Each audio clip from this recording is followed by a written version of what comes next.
네, 다음 달부터요. 전국 대형마트, 백화점, 또 복합 상점 등에서 일회용 비닐봉투 사용이 금지됩니다. 이미 지난 1월 1일부터 시행이 되고 있었는데 3개월 동안의 계도 기간을 거쳐서 다음 달 1일부터 현장 점검을 실시한다고 정부가 밝혔습니다. 네, 일회용 봉투, 쇼핑백을 사용할 수 없고 또 위반 사항이 적발되면 위반 횟수에 따라서 과태료도 부과한다고 하니까 꼭 지키셔야겠습니다. 자세한 내용 전문가와 짚어보겠습니다. 경희대 글로벌 미래교육원 권혁중 외래 교수입니다. 어서 오세요. 네, 어서 오십시오. 네. 교수님, 4월 1일, 그러니까 다음 달 1일, 뭐 당장 다음 주입니다. 이제 일회용 봉투 또 쇼핑백 이런 것들이 사용이 금지된다고 하는데 좀 구체적인 규제 대상이 어떻게 되는지부터 좀 설명을 해주시죠. 네, 그 자원재활용법 시행 규칙이 이제 4월 1일부터 시행이 돼서 대규모 점포, 그러니까 우리가 흔히 얘기하는 백화점, 아니면 복합 쇼핑몰, 아니면은 뭐 대형 마트 이런 곳이 전국에 한 2,000여 곳이 되거든요. 이런 2,000여 곳 규제 대상이 되고요. 또 한 가지 이제는 165제곱미터 이상, 그러니까 이게 평수로 계산하면 50평 이상 이렇게 보시면 되겠는데 이런 슈퍼마켓 이런 곳이 전국에 한 1만 1천여 곳이 됩니다. 이러한 곳이 이제는 일회용 봉투 및 쇼핑백을 사용이 금지된다 이렇게 보시면 되겠습니다. 네, 그러면 지금 계도 기간을 거쳐서 이제 4월 1일부터 본격적으로 규제까지 한다라는 건데 지금 어느 정도로 잘 지켜지고 있나요? 그 1월부터 3월까지 계도 기간이었잖아요. 이게 한 뭐 정부에서는 17개의 시도에서 무려 한 10,000회 이상 좀 계도 기간을 거쳤는데 사실 많이 지켜진 부분도 있지만은 시장에서 어느 정도 안착됐다고 보기에는 좀 힘들 것 같아요. 왜냐하면은 시행착오가 좀 많이 있었습니다. 특히 그 대형마트 중심으로 정부가 하자는 대로 하다 보니까 이제 종이 쇼핑백을 제공했거든요. 그러니까 종이백을 제공했거든요. 근데 이게 뭐 담아 보니까 제품이 깨지거나 떨어지거나 뭐 흘리거나 이런 규제들이 많았어요. 이런 현상들이 일어났어요. 그러다 보니까 이제는 정부에서는 이런 어떤 피드백을 받고 나서 조금 이제 완화를 시켰는데 그 부분이 뭐냐면요. 바로 이제는 일부 그 코팅된 종이 쇼핑백을 좀 허용해 주자. 이런 쪽으로 이제 규제가 좀 완화된 부분은 좀 있습니다. 그래서 이런 부분이 좀 시행착오를 거치면서 어느 정도 완성이 됐다 이 제도가 이렇게 보시면 되겠습니다. 그럼 좀 궁금한 건 이 과태료가 얼마냐일 것 같아요. 얼마나 됩니까? 이게 위반 사항이 적발되면 이제 횟수에 따라서 최대 300만 원까지 이제 300만 원요? 네, 300만 원까지. 한 건당요? 네, 아니요. 횟수에 따라서. 횟수에 따라서 최대 300만 원이거든요. 그래서 최대 300만 원까지 나오고 있네요. 기억해 주시면 되겠고 사실 많은 분들이 그러면은 모두 다 규제되냐? 그렇지는 않습니다. 이제 규제에서 좀 벗어나는 부분이 있는데 생분해성 수지 제품 같은 경우에는 허용이 됩니다. 그러니까 녹는 거죠. 그러니까 썩어서 없어지는 거.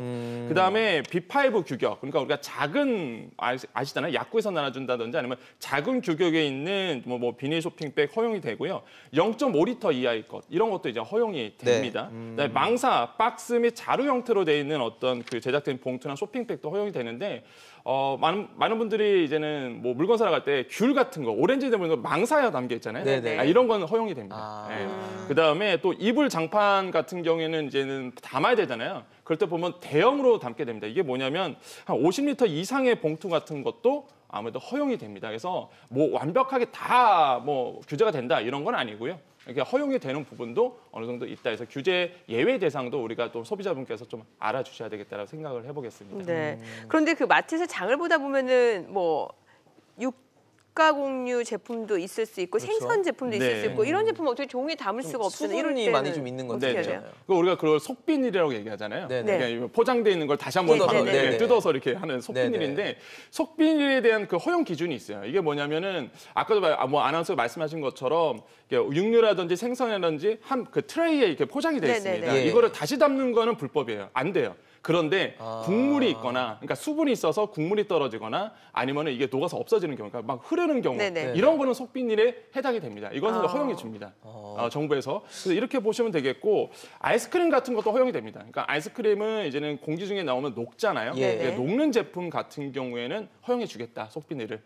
또 한 가지는 뭐냐면 겉면에 수분이 없더라도 기본적으로 포장이 되지 않은 1차 벌크 제품. 우리가 대형마트 가면은 무 같은 거 있잖아요. 당근 같은 거 흙 묻어 있고.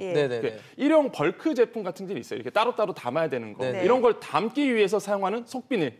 이거는 허용해 주겠다. 정부가 꽉 막혀서 막 다 한데 이건 아니고요. 기본적으로 우리가 생활할 때에 정말 마트를 볼 때 정말로 필요한 부분은 허용해 주겠다라는 얘기 그렇게 이해하시면 되겠습니다.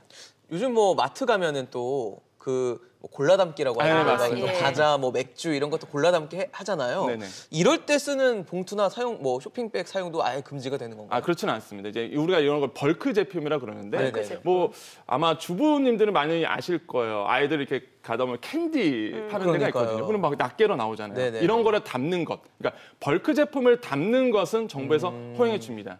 아까 말씀하셨던 거랑 네네, 연장선상이 그렇죠. 이렇게 있네요. 뭐 사탕이라든지 아니면 뭐 과자 같은 게 담는 거 이런 건 허용이 되는데 하지만은 원칙적으로는 이런 제품이 이외의 어떤 포장된 제품을 다시 담는 거는 절대 허용이 안 된다.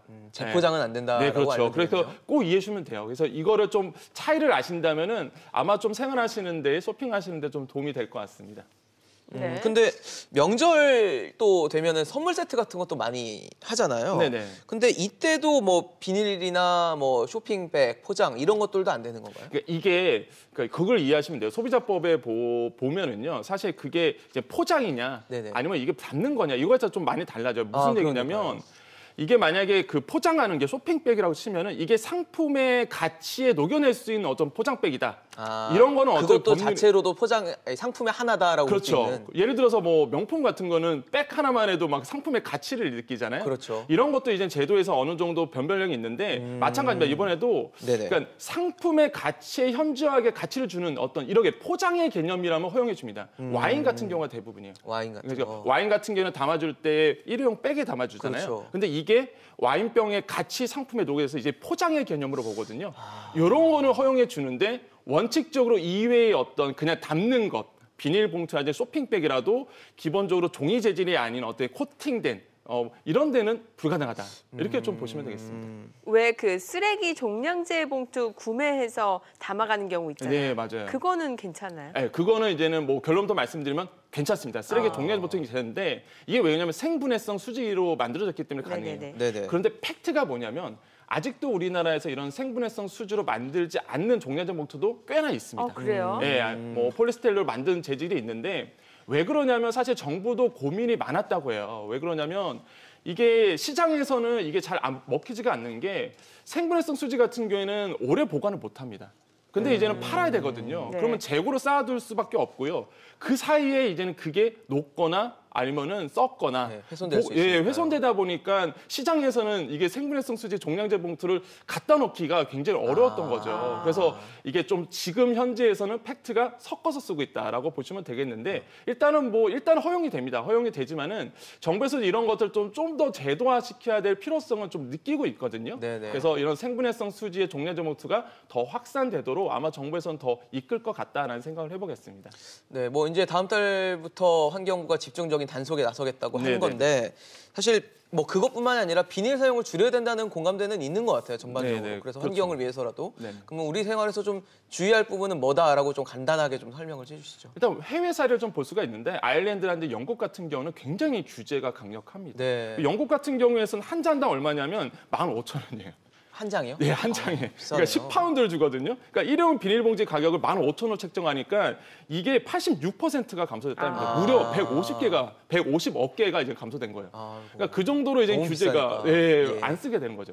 우리나라도 지금 좀 규제를 강화하고 있지만 예외 규정도 어느 정도 두고 있거든요. 그러다 보니까 법과 제도가 우리의 환경이라는 것은 사실 미래의 자산들입니다. 우리 후손들에게 물려줘야 되기 때문에 많이 국민 의식도 많이 높아지긴 높아졌어요. 그래서 어느 정도 국민들이 이 제도가 굉장히 잘 안착이 될 것 같지만 법과 제도를 좀 더 엄격하게 하는 부분도 분명히 필요해 보이고요. 그다음에 무엇보다 중요한 것은 국민 의식이라고 보거든요.